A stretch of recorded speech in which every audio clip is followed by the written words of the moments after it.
Hi everyone, this is Shailaja Vishwanath and I'm live on Facebook with Asmita Bharadwaj Das and we're trying to do a simultaneous live Hi. video. Can you hear me? Okay. We are trying again to connect. We're Yeah, trying to get Shailaja online. Let's see. okay. Let me see.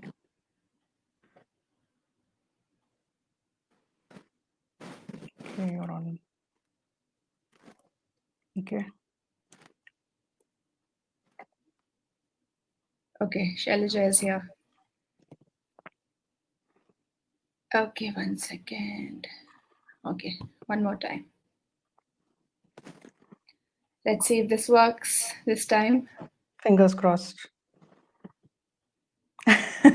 Well, I can see you. Okay. I can hear you. I cannot see you. Anyway, so let's resume. Let's see. Right, Let's go like this. We are right. online also on Facebook. We are live on Facebook on Shailaja's account. In Yes. case you want to view there, you can go to Shailaja's Instagram account and find the link for her Facebook there, or you can go to her Facebook and join her from there. Yeah. So for those of you who do not know Shailaja, she's a seasoned blogger and a blogging and social media coach.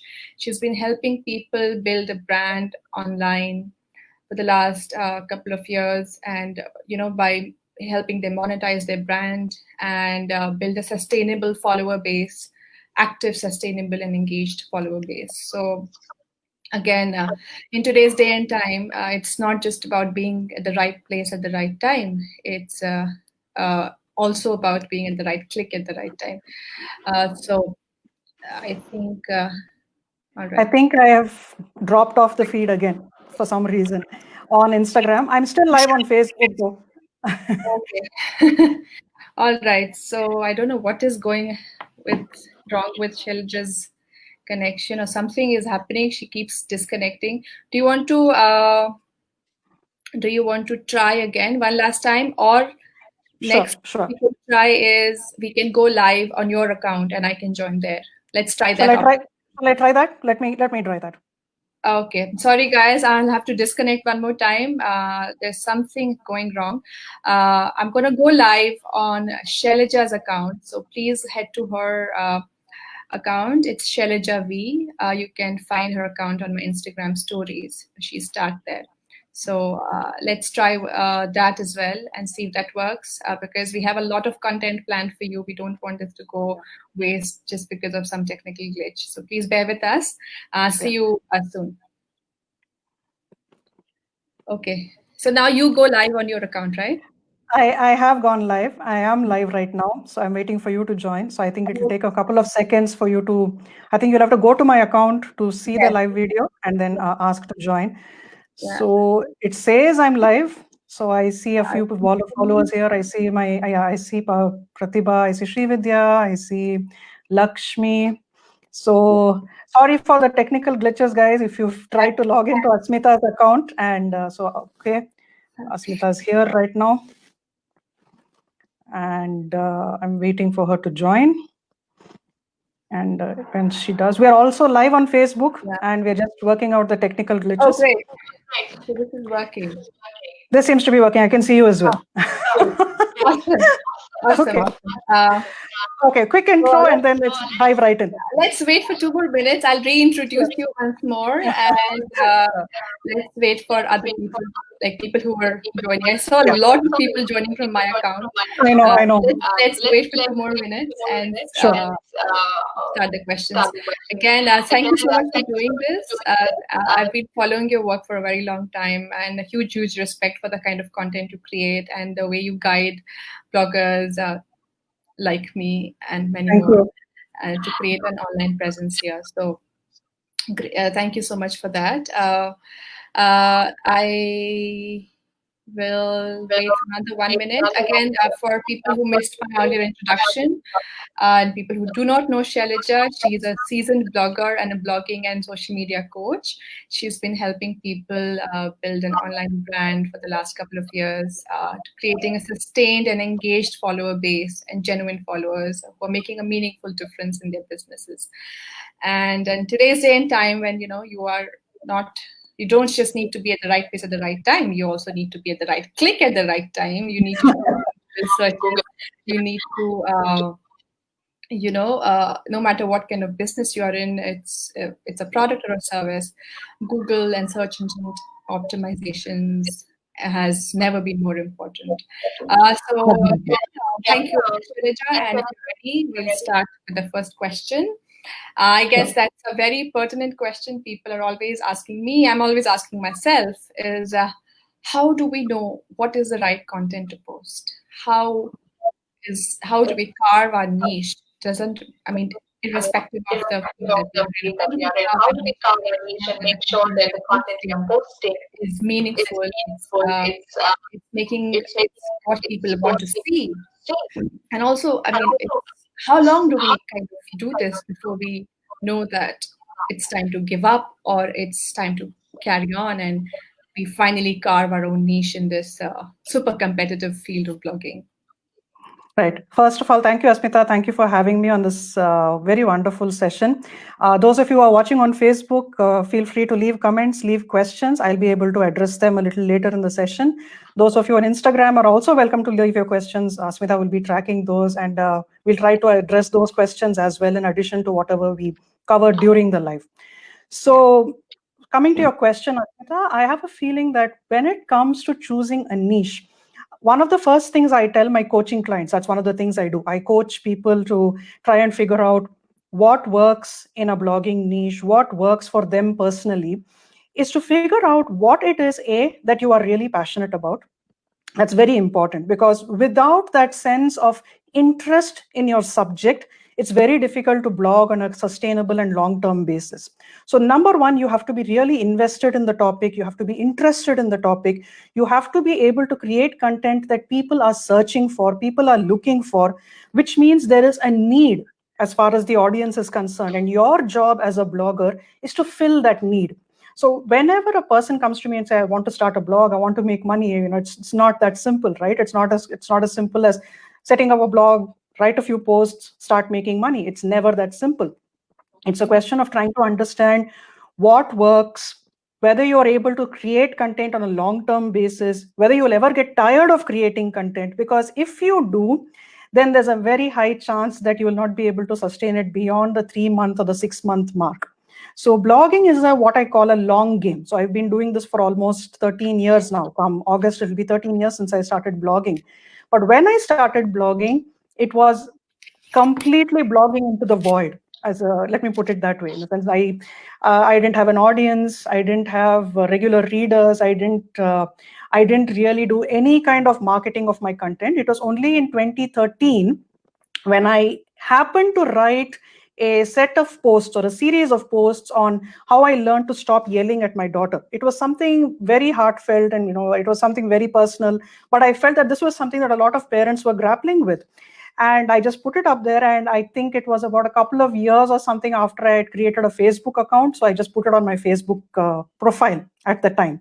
And that, for whatever reason, clicked with a lot of people. And I did it as a 7-day series. It was a 1 post a day, so it was over 1 week. So I called it my 1 week yelling less challenge. And I remember people were saying, I really liked this post. What time are you putting up the next post? Well, how did day 2 go? How did day 3 go? So there was a need. So once you know that there is a need and you create content to fill that need, you automatically start understanding, oh, you know what? This is where my audience is. This is what they want. And this is what I can create in order to satisfy that need. So the question is, how do you create a niche such that it's not all about me, but it's more about making the reader feel wanted, the reader feel relatable, and understand that the reader can say, I can identify myself in this situation. So let me give you an example of a food blogger, for example. So if a food blogger, say, puts up a recipe, a mother's recipe, a grandmother's recipe that they've been handed down through generations, the personal angle is what you're bringing in, right? You're talking about this particular recipe. You do it because you have associated these memories with it. This is what you learned. This is what you decided to try out, and this is how the recipe came out. So that is the emotional or the personal angle that you're bringing into the recipe.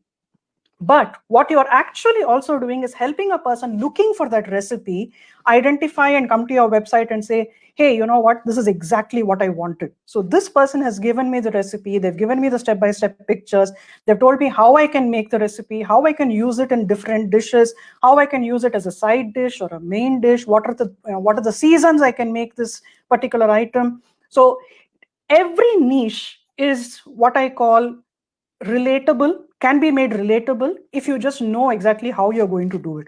So I have a feeling that is very important. You have to have the passion about the topic.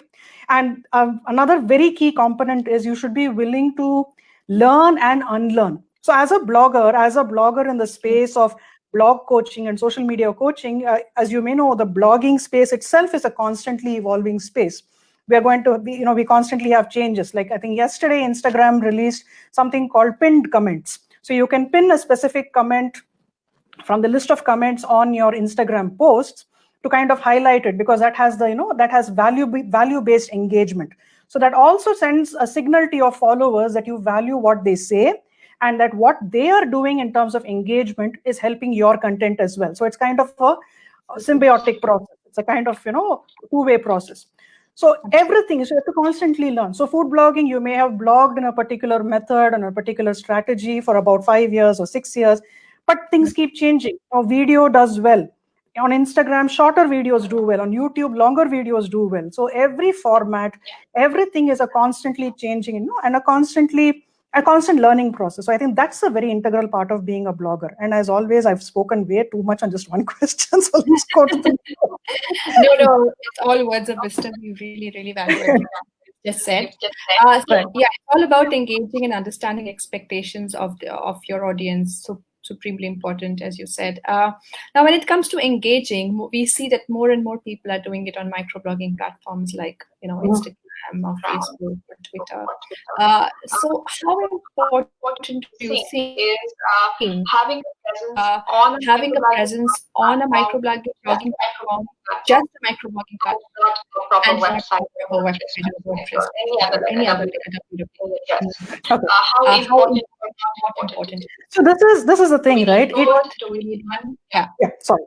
So this is the thing, right? It all depends on what your personal goals are as a content creator. I specifically say content creator because microbloggers, so there's people who are blogging on Instagram, or people who are putting up content on Instagram or content on Twitter or Facebook alone, and are not necessarily paying too much attention to their blog or website, are all content creators. We're all creating content. Now, the question is, do you have an engaged audience? This is a very, very important component that you have to ask yourself. Do you have an audience who is not only interested in your content, but who is asking you questions, who is asking you for more content, who says, you know what, I love this recipe. I love the way you've written this recipe. Can you give me this particular recipe? Let us say you do something called dal makhani, right? Now, dal makhani, I love your recipe. It's very simple. It's very straightforward. Do you have a recipe for restaurant style dal tadka? So that is quality based engagement. Now, whether that happens on Instagram or whether that happens on your blog, it's engagement. It's basically you giving the audience what they want, you giving the readers what they want. Now, in terms of reliability, in terms of permanence, I would say it would make more sense to have your own platform, because building your content on a social media platform is like building a house on rented land. You never know when it's going to be taken away. You never know when you're going to be evicted. You never know when a social media platform will change its policies, it shut you down. Remember, all of us are using these social media platforms for free unless we pay for things like Instagram ads or Facebook ads, or boosting our content on Twitter. So we are all using these platforms for free. And what happens is, when we do this, we are effectively playing with fire in that sense. Yes, we will have a very loyal audience. The advantage is, if you, let us say you start with building your content on Instagram, You find out, okay, is there a potential for this kind of content? Is there an audience for this kind of content? And then you say, okay, now I know that about 100 people a day come and ask me questions. Now it may make sense for me to move to a self-hosted blog or a blog of social media and kind of create. So I would say, if you're in a space which allows for audience connection on a social media platform, start there. Try and see what kind of vibe you get, okay, what kind of engagement you get, how much potential it has for you as a creator. And then if you want to go to a blog or a self-hosted platform, you're more than welcome to do it. But it all really depends, like I said, on your goals. If you know very clearly that you want to blog and in the future you would like to say monetize and things like that, it is easier to scale it and monetize it when it is a blog of your own than if it is a social media platform. Because on social media, one of the few ways that you can monetize is through brand collaborations and sponsored content. Whereas on the blog, you have a lot more scope for monetization and scaling and actually making a consistent income in the long term. So I wouldn't say social media is bad. I wouldn't say have only a blog. It's not that. It all depends on your goals. It all depends on how much time and energy you're willing to invest in any of these platforms before deciding to take it forward in another, on a bigger scale, so to speak. Yeah. And it's always advisable to not put all your eggs in the same basket, right? Absolutely. You have to kind of diversify. Yeah, I would never say, put all your eggs on Instagram or all your eggs on Facebook. So it's important to diversify. Yeah. So coming back to blogging, I know you're more than 10 years now. More than 10 years now. So what is that one thing that you advise all the budding bloggers and newer bloggers to focus on in their early years? And again, some seasoned bloggers to focus at the various stages of their blogging. What is that one thing that your recommendation As a very new blogger, as a beginner in the blogging space, I would say first and foremost, focus on creating content. Create content. So writing, whether that's writing or whether that's taking high quality images. So content creation has to be a very, very integral and regular part of your schedule. So people ask me, can I just blog once a week? Now, it's not a question of can you blog once a week. Of course you can blog once a week. Nobody's forcing you to blog more than once. But if you blog more consistently, 2 times or 3 times a week, what happens is, number one, you get into a rhythm of content creation. And you start understanding, this piece works, this piece doesn't, this particular blog post had a better reception, this didn't do that well. So you kind of start understanding what the audience wants and how you can serve them better. You cannot do that if you blog just once a week or blog just once in a fortnight. So I would say start focusing on content creation. Create a content calendar. I have a post on this on my blog where I talk about how to create a blogging and social media calendar for an entire week, so you're not getting overwhelmed with all the tasks that you need to do. So for beginner bloggers, I would say focus on creating content, focus on creating more search engine oriented traffic, which satisfies both Google as well as Pinterest, which is a visual search engine. And that's where I get a lot of my traffic from as well. And so number one for new bloggers, content creation. Okay, content creation followed by finding where your audience hangs out, where your target audience is active. So these are the things that you would focus on. For intermediate to advanced bloggers, I would say if you have a content solution in place, let us say you've created lots of content. So I have about 400 plus posts created over the last many years. So I can afford to say take a step back from content creation, and I can go and do things like content updating. So if I know that a particular post will do well seasonally, if I have a post on summer vacation activities for kids on my blog, I know that since now is pretty much summer in the Western world, a lot of people are searching for content in that. So I will go and update that particular post. I will add new images. I will maybe add a few more activities, because updating content is as important as creating content. So you don't have to keep staying on what I call the content hamster wheel, because that gets very exhausting. And after a certain point of time, you kind of get overwhelmed with the whole concept, right? So I would say start working on updating content, and then you can start actually thinking about monetizing that content.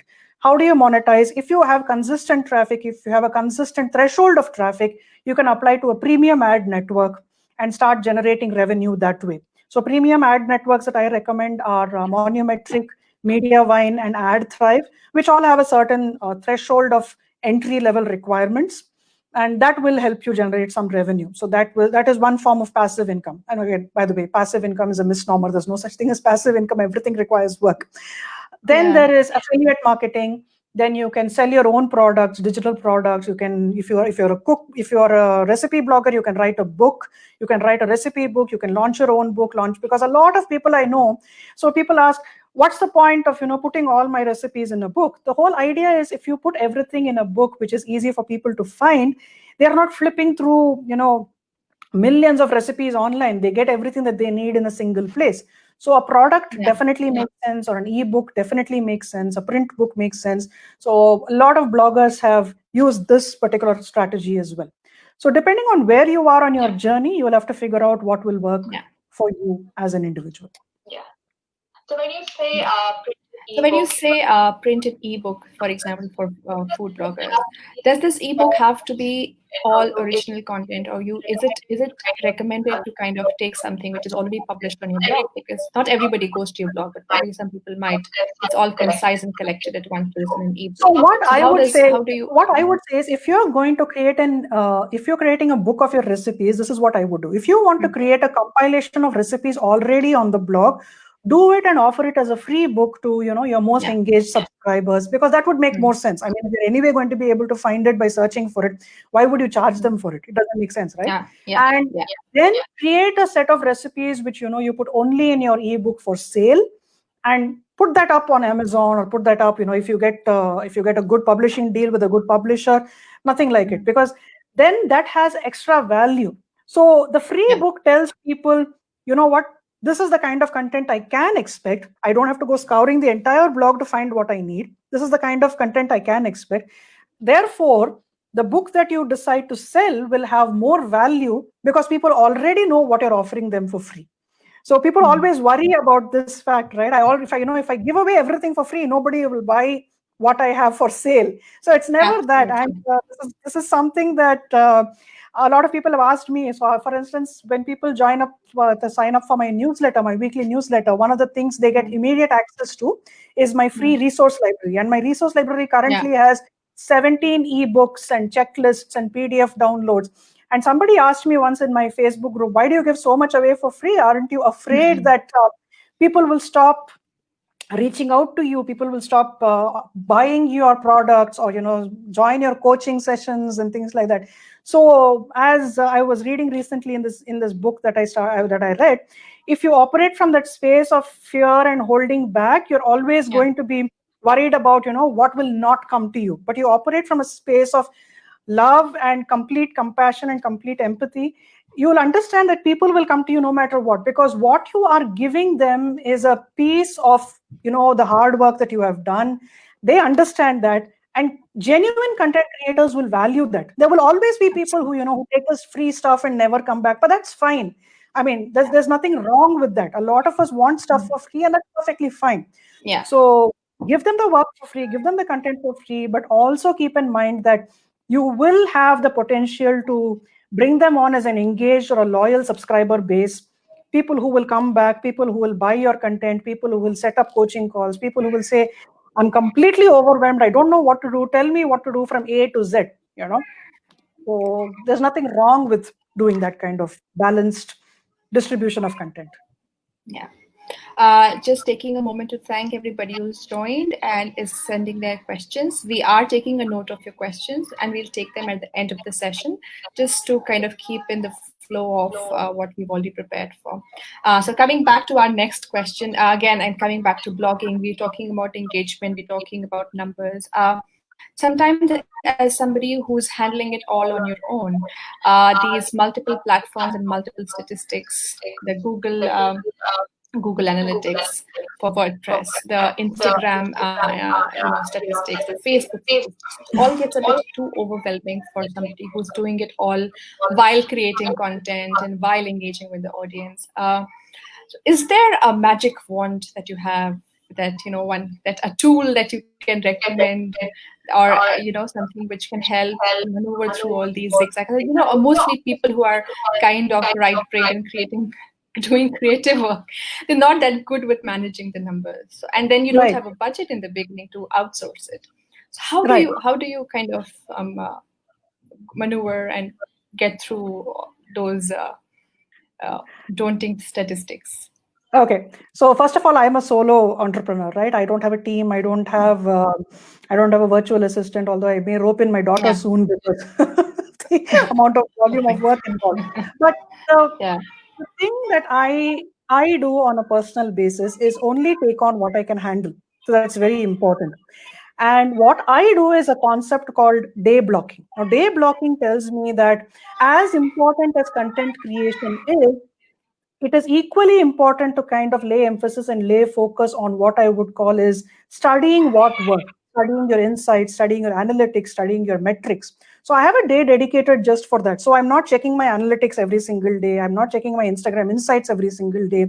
I don't, check my Facebook page insights every single day.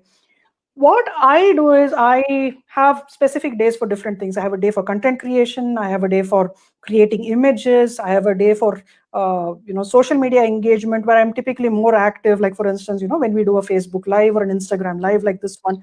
So having that kind of compartmentalization of your time can really help. That's number one. Number two, when you're asking for a magic wand or a magic tool as far as managing all your metrics are concerned, A, it doesn't exist, and B, it doesn't have to, because you don't need to be checking your analytics more than once a week or once a fortnight. I mean, more than that is really not necessary, because if we do that, if we have to check our content, our analytics every single day, every single hour, we get a very caught up in the idea of what, I posted this piece on Instagram, there was hardly any engagement, only 5 people liked it, only 3 people left a comment, there was hardly anybody shared it, nobody bookmarked it. So it's very stressful, right? I mean, it's extremely stressful. So why would you create from a place of stress? And you will end up losing joy in the process. So what I do is I go in once a week where I look at my analytics, and I typically focus only on my Google Analytics because my blog is the more core focus of mine in comparison to everything else. So I look at my Google Analytics, and I think one of the questions you had sent me was, what are the parts of Google Analytics that you really need to focus on when it comes to determining whether your content is working or not, right? So I would say go into Google Analytics once a week, maybe once a fortnight, not more than that, right? Once a week, just go into Google Analytics and check to see how long people are staying on your blog. This is very important. So a lot of people only focus on metrics like traffic, this many page views, this is my bounce rate and things like that. More than all of these things, the more important thing is how long are people staying on your website. So bounce rate is a very dubious metric, because bounce rate just means that they came to your website and they bounced away immediately. But if they came to your website looking for a specific recipe and you gave them that recipe, you gave them all the ingredients, you gave them all the step-by-step pictures, you've given them all the content, and they leave, there's nothing wrong with it. There's nothing wrong. But if they have spent 5 minutes reading the post, engaging with the content, looking at the pictures, keeping it open while they're actually cooking, just think of the value that you have provided for that reader. That is the most important thing. So the dwell time, it's called the dwell time, or the average time spent on page, is the most important metric to focus on. And you will notice over time that certain blog posts, certain pages, certain recipes get a higher dwell time than others. And if you go and look at it, you would understand why. You would have given a lot of specific detail which people would not have been able to find elsewhere. So this is a factor that a lot of my food blogging clients crib to me about. I've done everything right. I've done the SEO. I did everything you said, and my content is not able to compete with all the big food blogging names in the blogging space. What do I do? So I tell them, have you studied how detailed their content is? Have you looked at the depth which they provide? Have you looked at how effectively they interlink content on each post of theirs? Let us say, for example, I look for a recipe on chutneys, okay? And I look for, say, a coconut chutney. And I come to somebody's blog on page 1 of Google, and I search for it, and I come to page 1 of Google. I click on that link and I start reading. Now, remember that Google rewards long form content. That means the longer your content, the better the chance that a reader actually stays on your blog for a significant amount of time. That is proper value. Now you can either do this by giving a small background, either a personal background and your association with coconut chutney and what it means for you, or you can actually go into some sort of historical or nutritional reference point as far as coconut is concerned. There are various ways you can do this, right? Now, after you finish writing the recipe, you can also link to other related chutney recipes. If you liked this, you would love these recipes as well. Okay, my child loved these recipes as well. If you like coconut recipe with your idli, you would love tomato chutney with your adai. So that kind of depth, that kind of detail is what the reader wants and what Google wants as well. So it's important to focus on those kind of metrics. So Instagram metrics now. What kind of metrics should you focus on? A lot of people focus on likes. No, I don't focus on likes. If I were to focus on likes, I'd be the poorest person on Instagram as far as likes are concerned, especially in my niche. What I focus on are the comments, are the direct messages that people send me, is the amplification of my content. It means how many people are bookmarking my post to read for later, how many people have reshared my content on their stories, which means it is reaching a wider audience than just my 3,000 or 4,000 followers on the platform.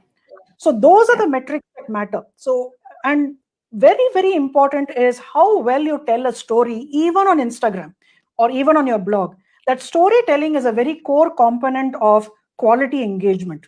And always do it from a place of being genuine. I mean, people will know if you're telling a story for the sake of telling a story. But if you say it, if you narrate a story from the angle of, I really want to share this with you because I believe it will improve your life. I believe it will help you, face this particular situation head on. There are so many things you can bring into that aspect of Instagram or that aspect of your blog. So the storytelling component is a very important feature. That's what I would say. Okay.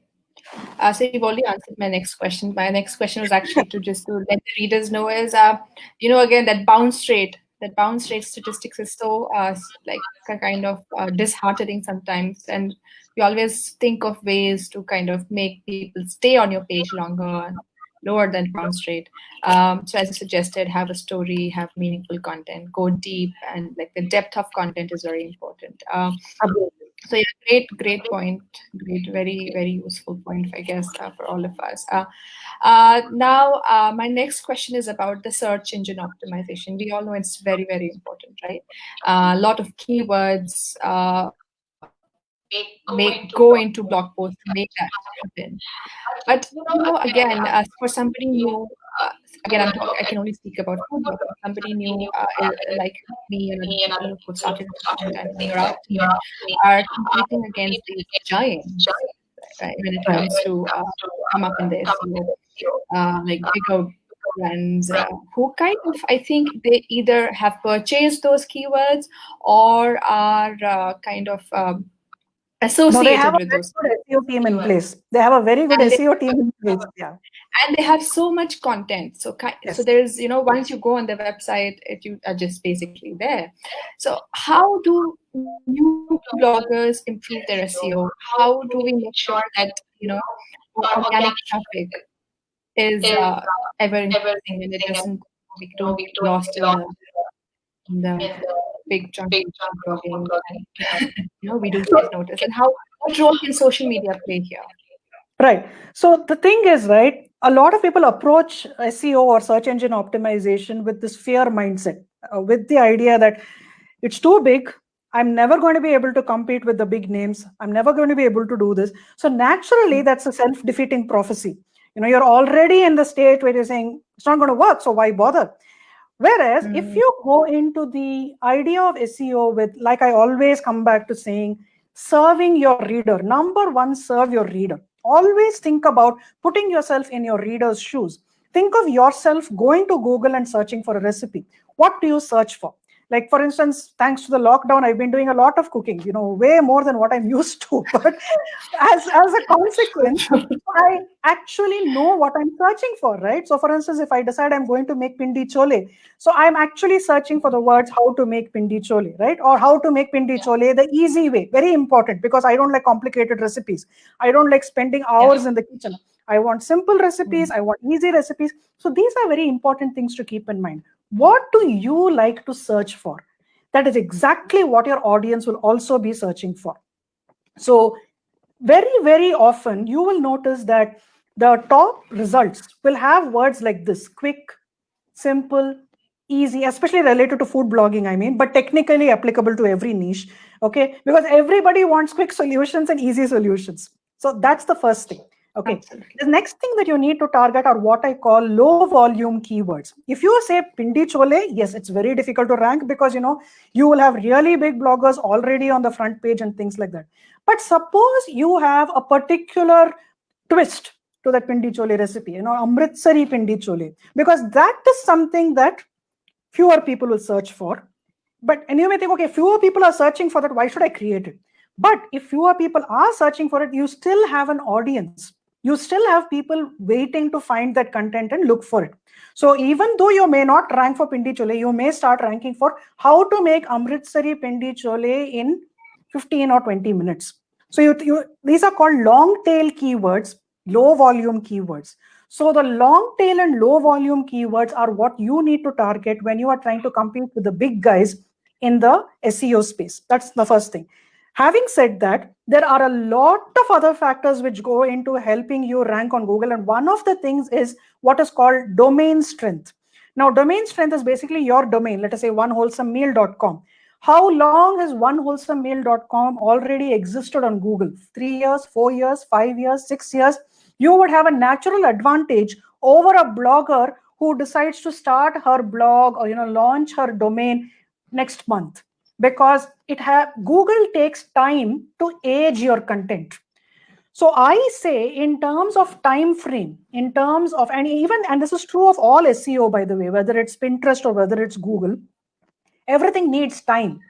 So a realistic benchmark when it comes to hoping that your content will rank, will start showing up on page 1 of Google search results, is anywhere between 12 to 18 months after you have launched your blog, provided you are creating consistent content, you are creating consistent SEO rich content, and provided you are creating content which actually people want. This is very important. You can't just say I create SEO content. If you create content which nobody's searching for, what's the point, right? I mean, no, obviously you're not going to rank on Google, right? It's as simple as that.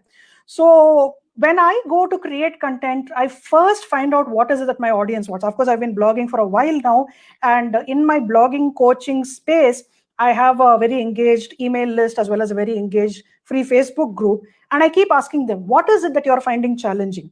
In fact, one of the things I add in my welcome newsletter is a link to a Google form where I ask people to tell me what is your biggest struggle as a blogger or a social media user. What this does is tell me that this is content that people are searching for. This is what is called an unmet need. So when I create content that meets that need, I have automatically created search engine content. So always listen to your readers. Ask your readers, whether you find them on Instagram or find them on your blog or find them on any platform, listen to your audience. This is very, very important. I can always create content which I love and I value.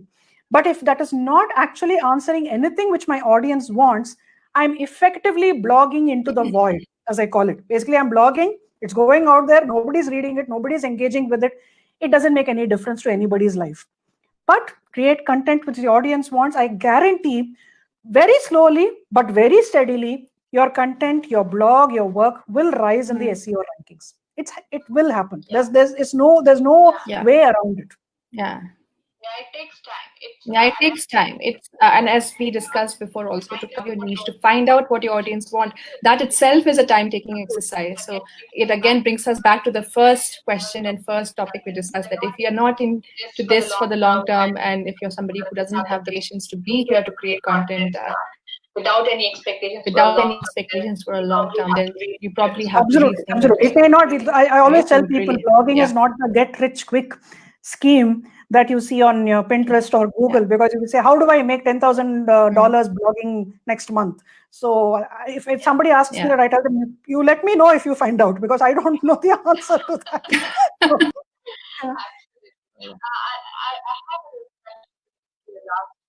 when you said low volume keywords, that got my attention. How does an amateur blogger know, understand, where do they find these low volume keywords? Is there a specific method to know what your low volume keywords are? Right. So low volume keywords are typically things that you can find using. You can use it by using Pinterest keyword search, which is one of the free platforms. I think your video on Facebook is gone. Asmita, you may want to just it's come back now. It's come. Sorry about that.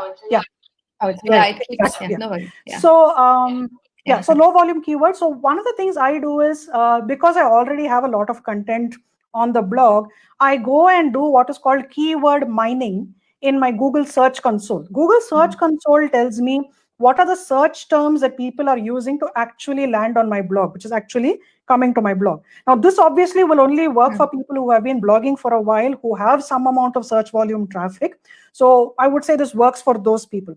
For people who don't have that advantage, who are just starting out, who are trying to figure out long tail keywords, I would say start with Pinterest, because Pinterest is a free tool. Again, you can use the Pinterest keyword search bar, find out what people are searching for, because when you start typing out certain key phrases on Pinterest, you will start understanding that these are the kind of phrases that people are searching for. If I say make money blogging as an example, right? So what is it that people are searching for? How to make money blogging as a stay-at-home mom.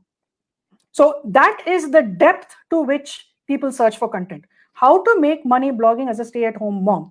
So if you can incorporate that entire long tail keyword phrase, key phrase, actually not keyword, long tail phrase into your blog post, right? You are effectively satisfying the long tail search word, a low volume keyword niche.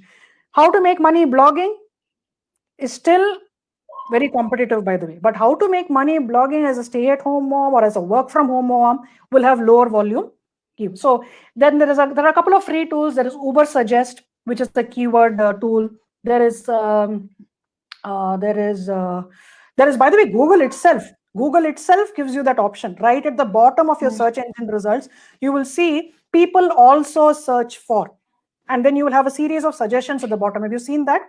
So that people also search for. So I always tell people, start with as many free tools as possible, because you want to make sure that this blogging thing works for you before you invest. I don't use any paid keyword search tools, by the way. I use only free keyword search tools. In fact, I have bought a book, an ebook from a SEO expert who uses only free keyword research tools, and I think gets close to 150 or 200,000 page views a month of organic traffic, based only on the tips that she shares in her keyword research ebook.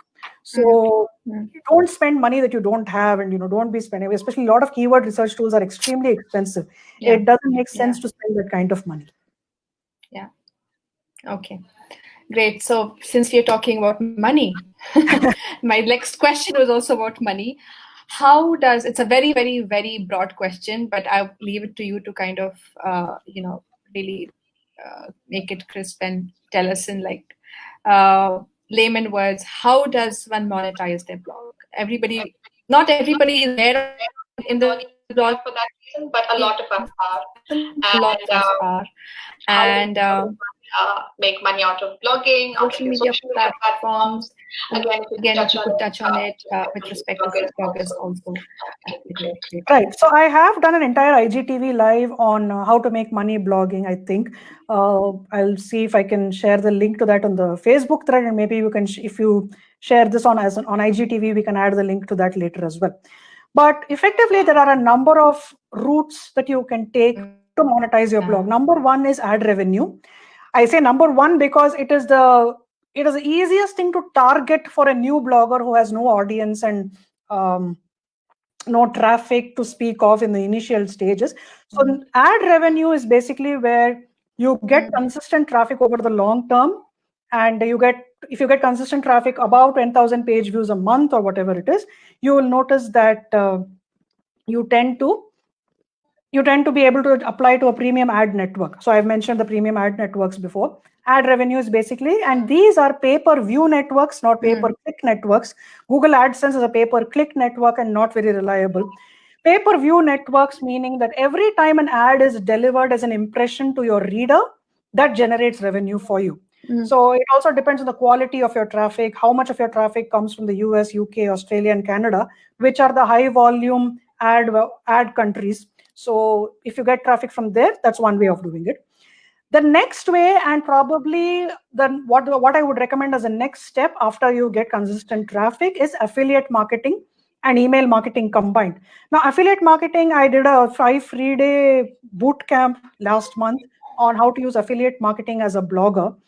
Effectively is where you recommend a products which you use or which you feel is more relevant to your audience.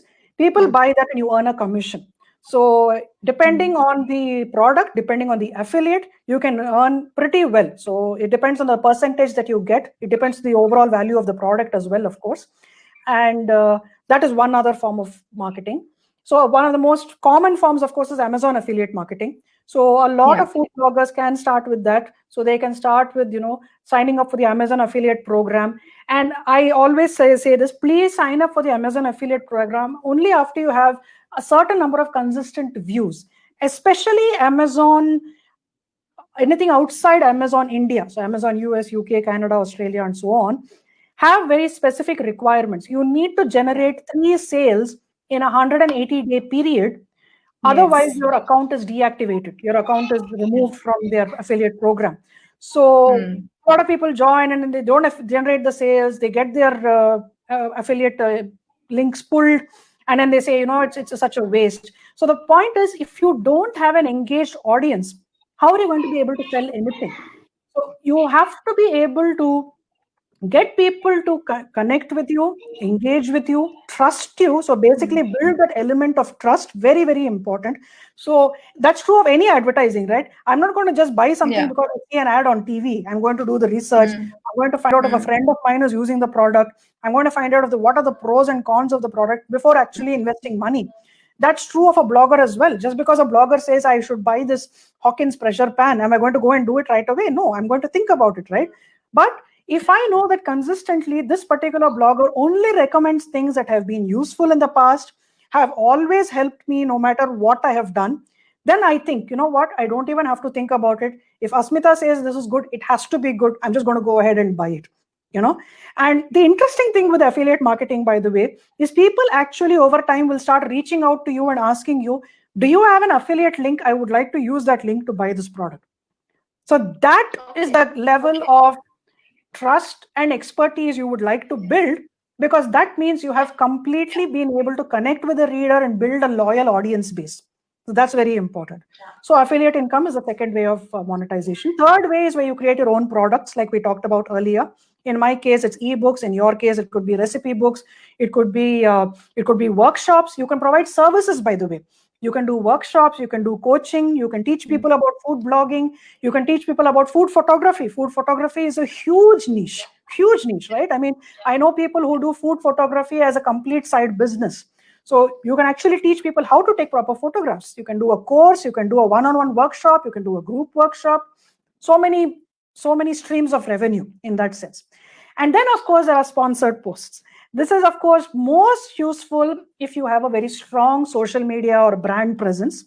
And one of the reasons people grow their social media channels is for brand collaborations, because brands would want people with a certain number of followers, a certain level of engagement, a certain value that it will provide to their brand. Otherwise, it doesn't make sense for them. So people say, I only have 500 followers, the brand is not working with me. So you have to ask yourself, what is the brand getting out of it? You are getting a brand collaboration.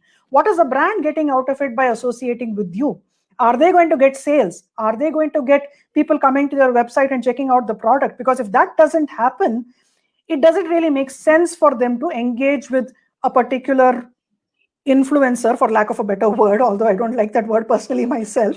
it doesn't make sense to engage with a social media user or a content creator if there's nothing in it for them, So brand collaborations can be a good source of revenue as well, provided, and this is important, and I have done a series on Instagram, on my Instagram grid, I think about a few months ago, where I talked about the ethics of brand collaboration, how you should only recommend content which you truly and genuinely believe in and not just do it because you're getting paid. Very important, because while you'll get the money for that particular product, if you don't believe in it, you lose the trust of your audience. And if your audience loses trust in you, you are losing far more than just, followers. You are losing that connect that you have managed to build up over the long term. And that is not something I would ever risk or play around with. So I'm very picky when it comes to brand collaborations. I say no to brand collaborations at least once or twice a day. That's the number of people who reach out to me. But I tell them, see, this is not my niche. It's not my niche. It's not something my specific audience is interested in. And what I do is I actually recommend other influencers. I tell them, you go ahead and please reach out to these people because I feel your brand will be a better fit with them. So that's I feel is more important. Absolutely. Yeah, absolutely. So we're almost reaching the end of our scheduled time. So I'll quickly kind of clump two of my questions together. I'm again trying to be a little selfish here and ask the question. Blogging platforms out there. Blogging platforms out there. We are on Instagram right now and Facebook also. But I've seen a lot of food bloggers tend to be partial towards Instagram or Facebook. I feel like platforms are a bit underutilized. Pinterest are a bit underutilized. What do you have? Which top 3 platforms do you recommend for food bloggers?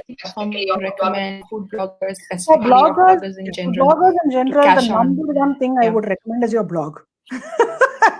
But the number one platform should be your blog, because I'll be very honest, I follow a lot of food bloggers on Instagram as well. And although I might like a post, I may enjoy the post, I may bookmark the post, I very rarely come to Instagram when I need a particular recipe. I usually go to Google. I usually go and if I remember vaguely that Asmita had put up this particular recipe and she had mentioned that it's on her blog, I would much rather go to OneWholesomeMeal.com and use the search feature and find the post there.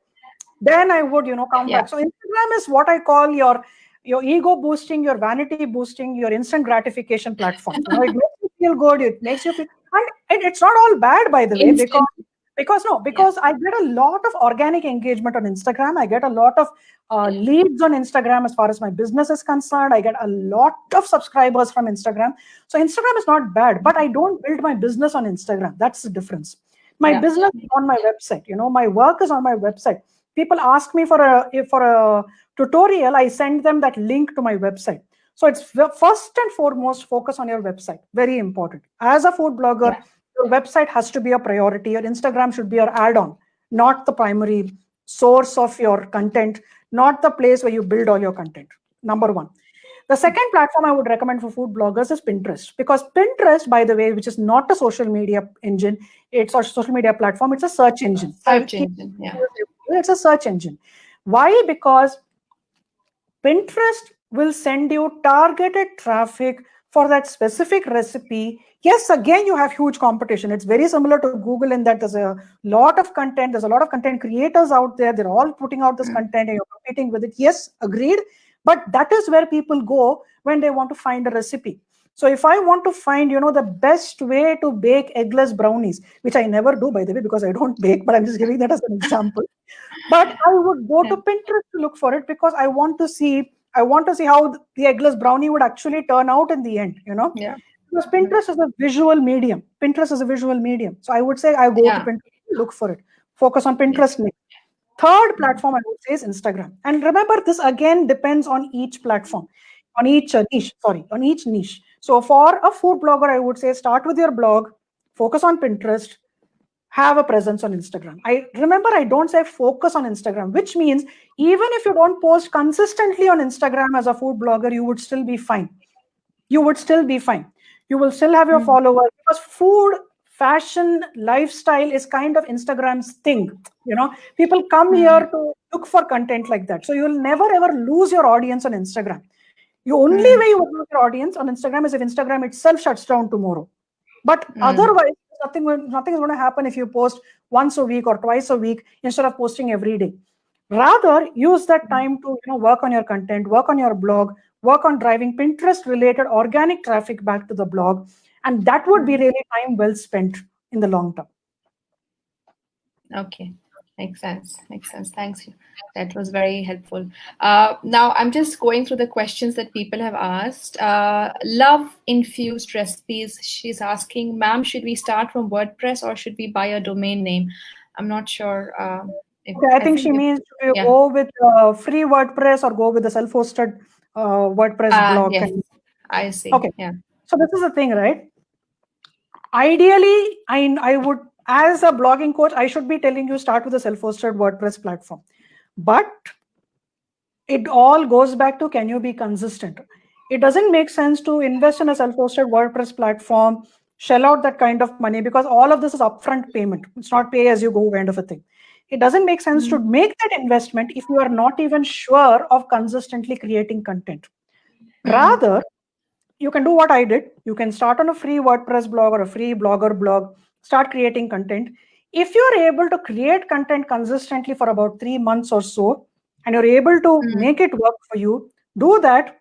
Then, and you know what, this is something I know that I'm going to be able to do in the long term.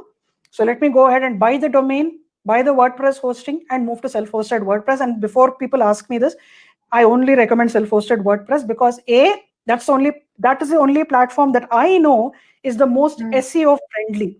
It's very difficult to monetize or scale or get indexed for a platform like Wix or Blogger, even though Blogger is Google's own platform.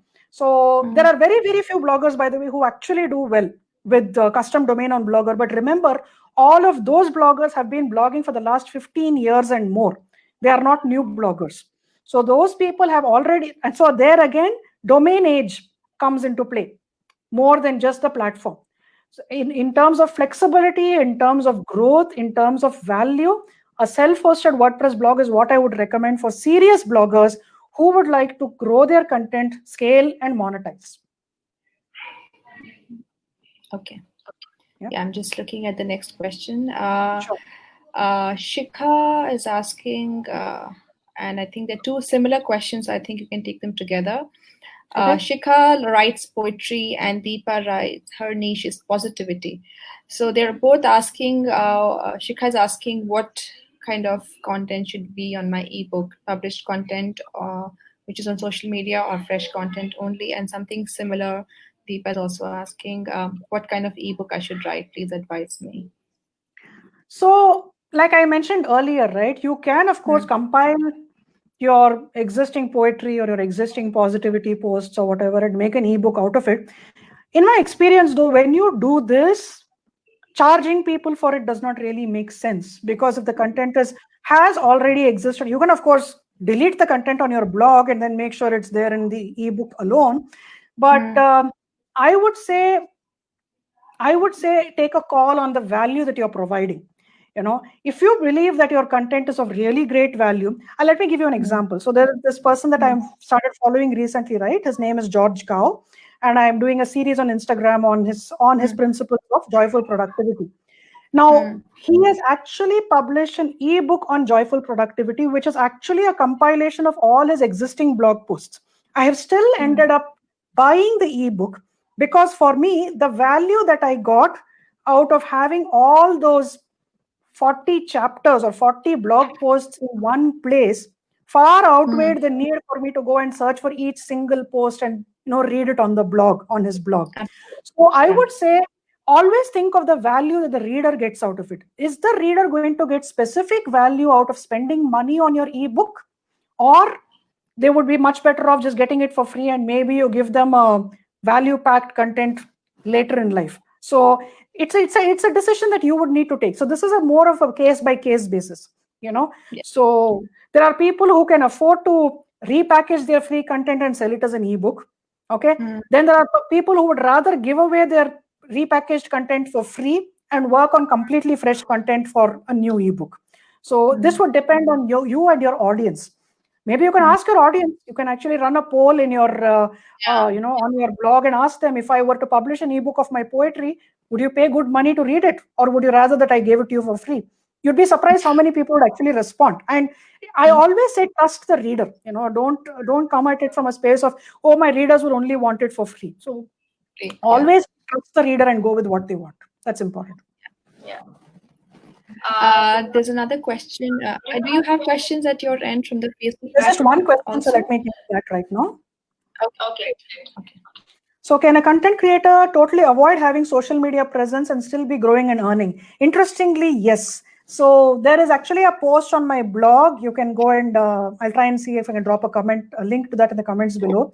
So there is this stay-at-home mom. She's based in the UK.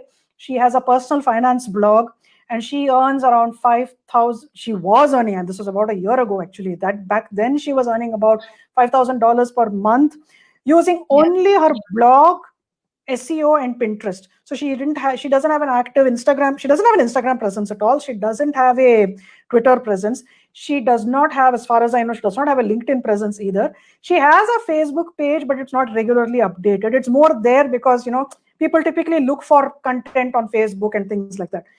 But she is doing very well because she is only focused on her content, only focused on giving the reader what they want. So again, it will depend on your niche. It will depend on your audience. You can completely avoid having social media as a very necessary part of your growth strategy. The reason I have social media, I'll tell you very honestly, the reason I have social media is because I am a blogging and social media coach. So it would be really odd if I didn't have a social media channel, right? And social media helps me connect with my audience in ways that my blog alone may not. So I personally do not look at traffic as a standalone metric. Traffic is useful, but it has its place.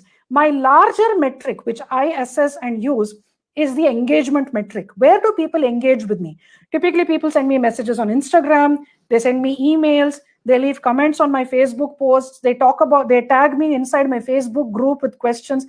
All of this is the value that I get from my audience. They take my surveys, they buy my products. So this again depends on niche.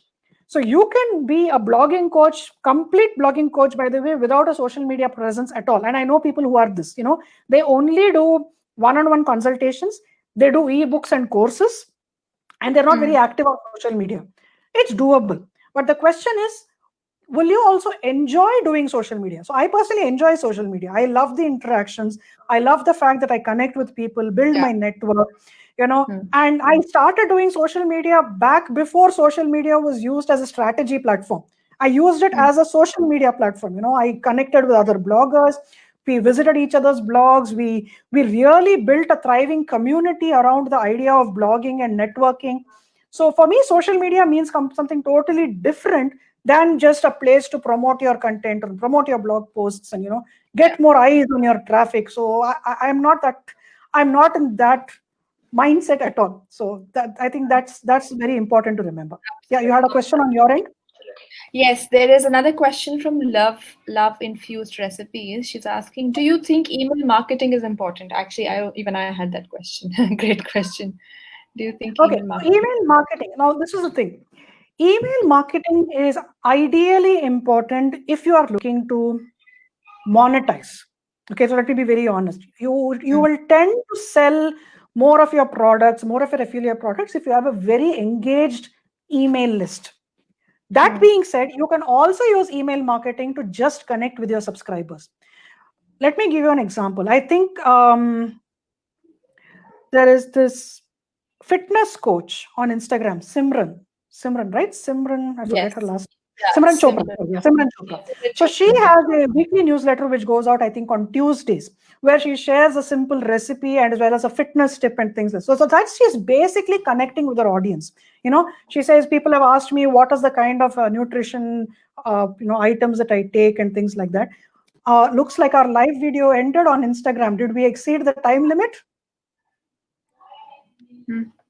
I think we exceeded the time limit on Instagram. So I'm going to continue on Facebook while I share this to IGTV, and I will mention this to them later. Okay. So what was I saying? Yeah. So the yeah. So she sends an email every time this she publishes. She has a recipe to share and things like that. So food bloggers can also do the same thing. Food bloggers can afford to send updated recipes and packaged recipes. Like some are fresh recipes. There are so many things that you can do with that. So it really depends on what your needs are as a content creator. I didn't realize we had a 1 hour limit on Instagram. I would have kept that. I had no idea as well. I'm not able to kind of go back and connect. No, I don't think we can either. Because now it's asking me to Let's share see on if I can IGTV. try. Can you go live on your page so we can just finish the session? Or let me try. Give me a minute. Let's try that. Okay. Okay. Yeah. So, are you going live? No, I'm waiting for you to. I'm waiting. Okay. Connect. Just give me a minute. Okay. Yeah. Okay, because I think you know what, in my this thing, your It's showing profile it. is showing that you are already live and I'm not able to join. So shall I Right. try? No, now you're Yeah. not live. No, Okay. yeah. So it's ended. Yeah. So I think there's a 1 hour limit on Instagram which we didn't know about. Let me try for mine. Yeah. This is sure. funny. I had no idea there's a limit on Instagram. Sure. In any case, I think the Facebook stream is still running Try strong. live So, online. yeah. So the Facebook stream is still going strong. So Yes, it is. I'm live on Instagram. If you want to see if you can join me there. so let me try We that. have almost covered everything. We have, yes, we have. So and we did talk about the fact that we may want to extend this to session 2 if that's required. So let's hope that this request works. So Okay. I've sent the request to be in the video. Okay. I've approved it. It's saying waiting, connecting.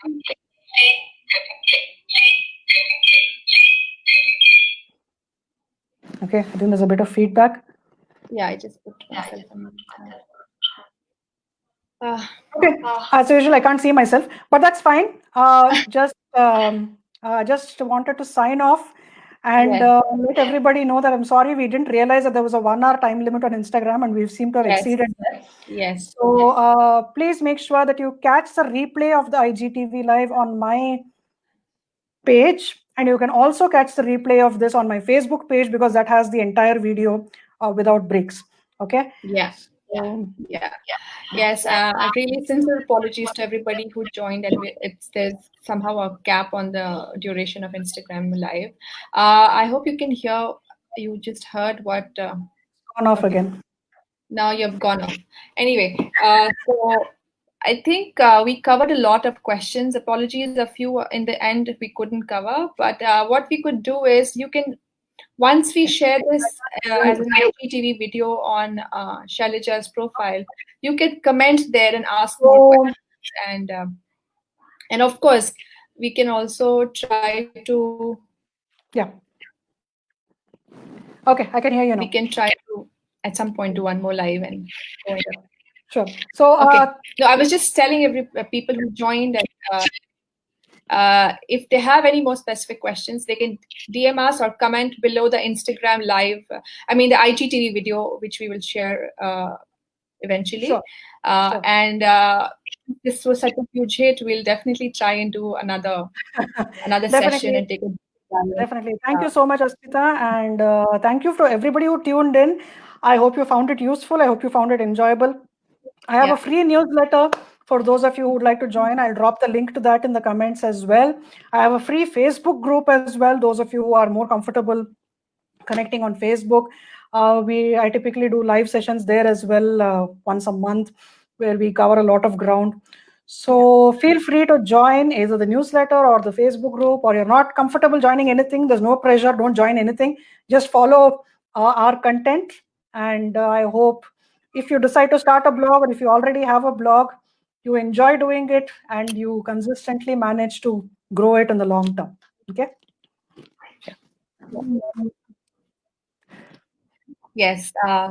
thank you. Thanks once again. This will be there on Shailaja's feed as an IGTV video if you have more questions. I will share it in my stories as well and guide you there if you cannot find it. DM me if you have more questions. And thank you once again. Have a great afternoon and have a lovely week and a weekend. Yeah. Bye. Thank you. Bye. Bye, Asmita. Bye, Shailaja. Thank you so much for everything. And I don't know how to move. Okay. I'll end the broadcast at my end. Yeah. Okay. Bye. Okay. Yeah. Okay. Bye. Bye.